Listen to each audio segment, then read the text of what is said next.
Chapter 22. A Nuptial Rite for Women with Children. Their lives unfolded quite well.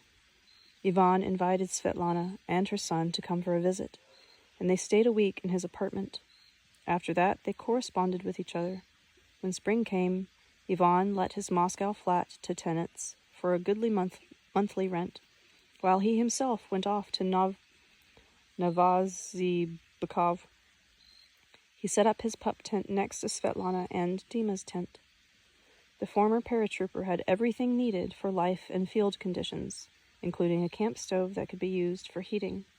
Ivan eagerly set about digging trenches for the foundation of their future house. He was assisted even more eagerly by Dima, who visited with his mother on weekends. With the onset of the summer holidays, they all began sleeping in the tents. Each evening they would gather around a fire and talk about plans for their future domain. One evening, when it came time to go to bed and the fire was burning low, Dima said, "In normal families, a husband and wife sleep together in one room, and their children sleep in a different room. Is it okay if I sleep in your tent, Ivan? And you and Mama in ours?" "We aren't husband and wife just yet," Svetlana protested. Ivan rose to his feet and held out his hand to Svetlana, helping her up. Solemnly, with just slight trembling, he pronounced, "With you, fair goddess, and with our fine young son, I could co-create a space of love to last forever." And Svetlana quietly responded, "We are ready to help you in your grand co-creation." Dima jumped for joy and clapped his hands. Then, under a starry sky, they performed the nuptial rite to become husband and wife, as well as the rite of adoption at the same time, whereby Dima became Ivan's own son. "Maybe you intended to say, Anastasia, that the boy Dima became Ivan's adopted son." "He became his very own son, and Ivan became Dima's very own father." "How can that be, Anastasia? It goes against all the laws of biology." "But it does not go against heaven. The Vedras people knew the laws of heaven. Ivan, Dima, and Svetlana were familiar with the Vedras nuptial rite for women with children. They performed it." "What kind of rite is that? How did they know about it?" "You described it." I never wrote about it. I never wrote about it. Don't forget, Vladimir. I'm telling you about events that will happen in the future, and you will describe this rite. I am going to tell you about it. This rite derives its principal power from the thoughts and desires of three people who want to build a future together. Women play a central role in preparing for this rite. The woman should be able to explain to her child the necessity of living as a family, the necessity of having a father, and creating a domain together with him, building a house, and planting an orchard. When a child shows or generates an interest in such a project, he must be brought into the search for a future spouse and father. Every mother knows her own child better than anyone else. There is no single formula for achieving the desired result. It will be different for every mother.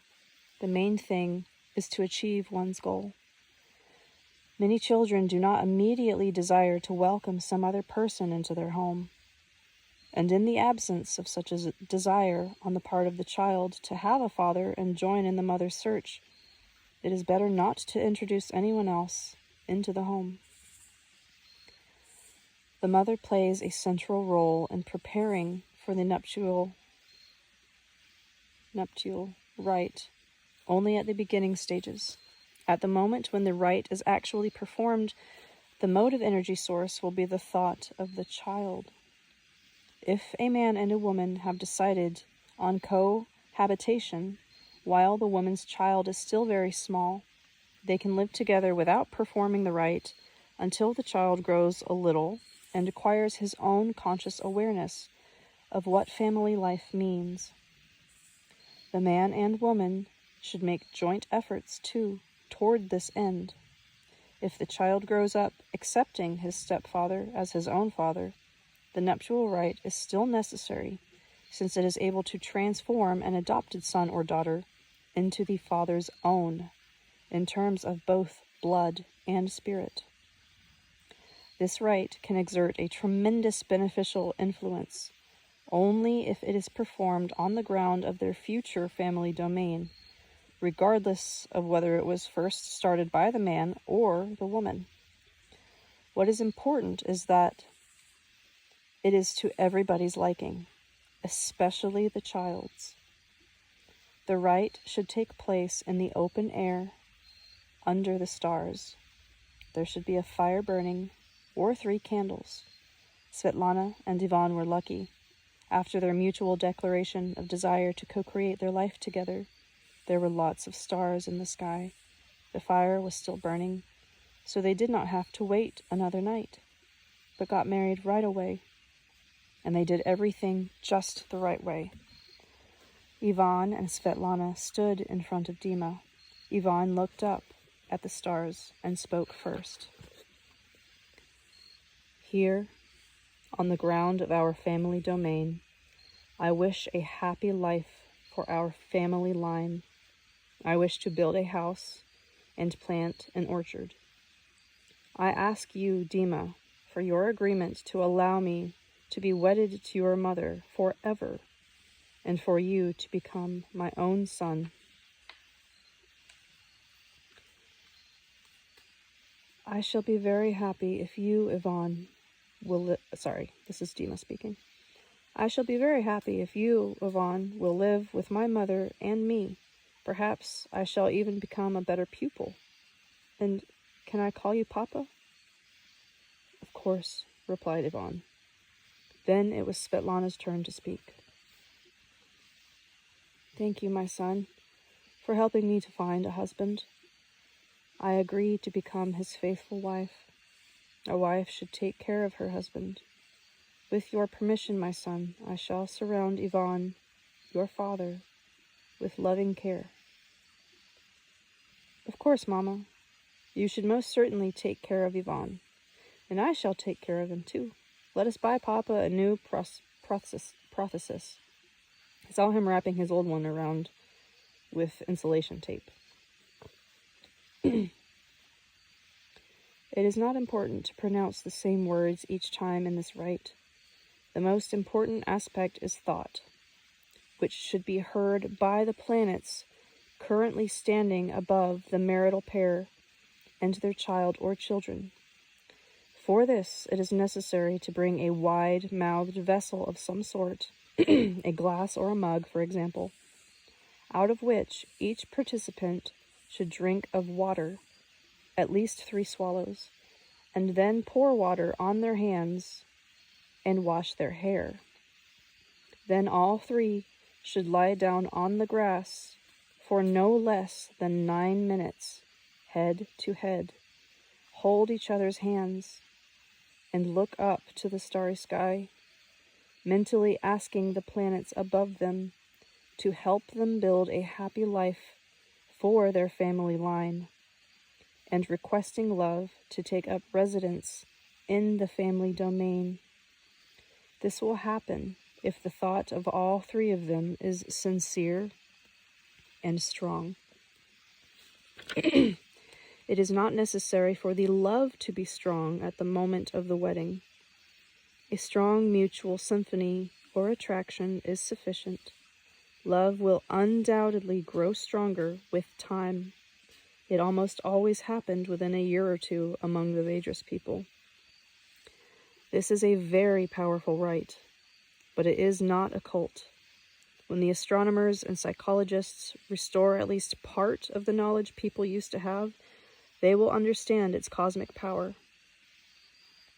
Have you understood, Vladimir?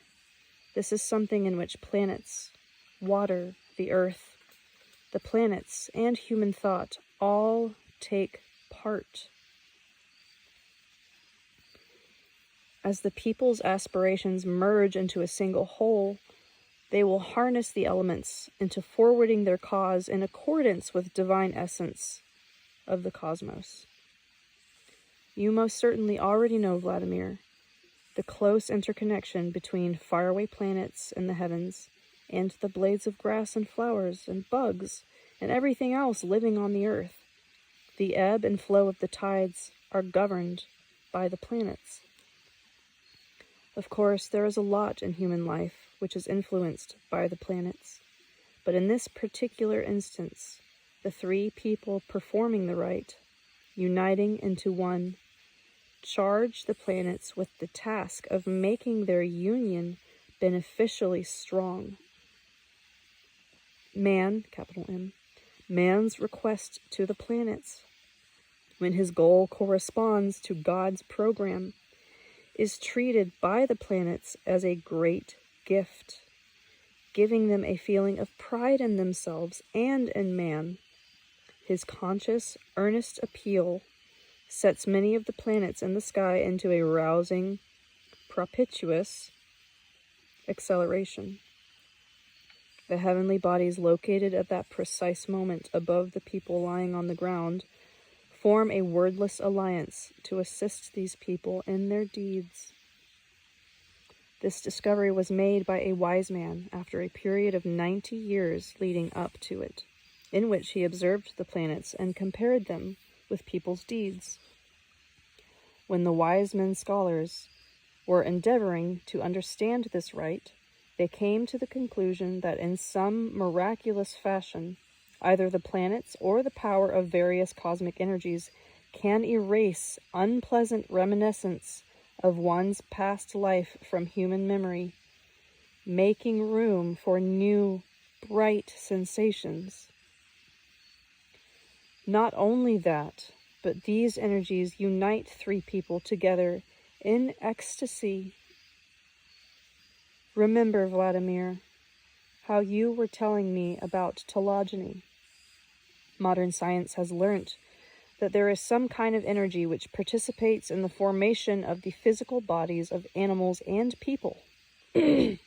Note that these energies are invisible to the eye and are not contained in visible matter, but their power is effective. Besides, their participation comes about by the will of man. When they act in accordance with human will, their effectiveness increases 100-fold. It is important to point out that the essence of this rite that we have been discussing is such that, in contrast to telogeny, there is no invasion of the old liaison, Liaison. There is no invasion of the old liaison into the new alliance, but that it completely extirpates the energies of the old alliance and endows the participants with new strength and gives them new life. Wow. It's such a brief rite, and yet the results are extraordinary. It actually really creates blood ties among them. Brief, you say? Think about it carefully, Vladimir. The preparation for this brief rite, as you call it, may take several years. The rite must be preceded by two important customs. Take the first. Here is an example. The mother needs to prepare her child ahead of time, then. Pay close attention, Vladimir.